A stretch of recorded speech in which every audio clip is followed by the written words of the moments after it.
Well, hey everybody, how are you? Today we're going to start a series called the What If series. And today's video is what if you could decrease the level of insecurity you're feeling as you're going into the paralegal career. I get a lot of messages from people when they're going into my paralegal break-in group, and this group is for total beginners, not people that are already in the field. And I will ask questions for you to join that paralegal break-in group on Facebook. But people will answer that one question in there I have with their concerns or fears about the career.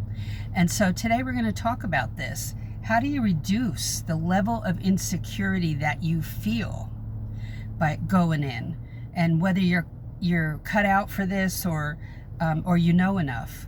So one of the ways to change that is to understand the duties that paralegals perform. And when you're applying for a job, you have to look at what area of law is this that the attorney practices, do a little investigation, and then you have to learn about those duties, like what are they? Google it. And how do I become familiar with each one of these? You research each one and you put that in Google. Okay, so get my Paralegal Playbook totally free.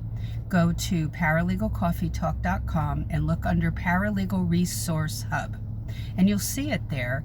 And you just simply sign up and download it. My platform that I have that stored on, the way they built it is you have to sign up. So don't be afraid of that. Just sign up and get that playbook. And also really check out the hub. There's so much there for you, and there are videos there that are not published anywhere else.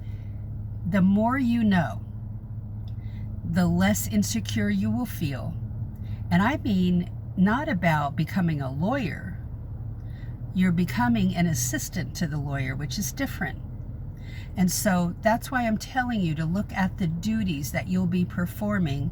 But it's not just general duties, it's for specific areas of law. The duties for a family law paralegal are different than a real estate paralegal. They're different than a commercial law paralegal. So, or business law paralegal, or workers' compensation law, totally different. So you have to know what those duties are, and how do you help the attorney on day one? That's your focus. So the more you learn about that, the less insecure you will feel. So go to the website and download that playbook, and stay tuned for video number 2 tomorrow.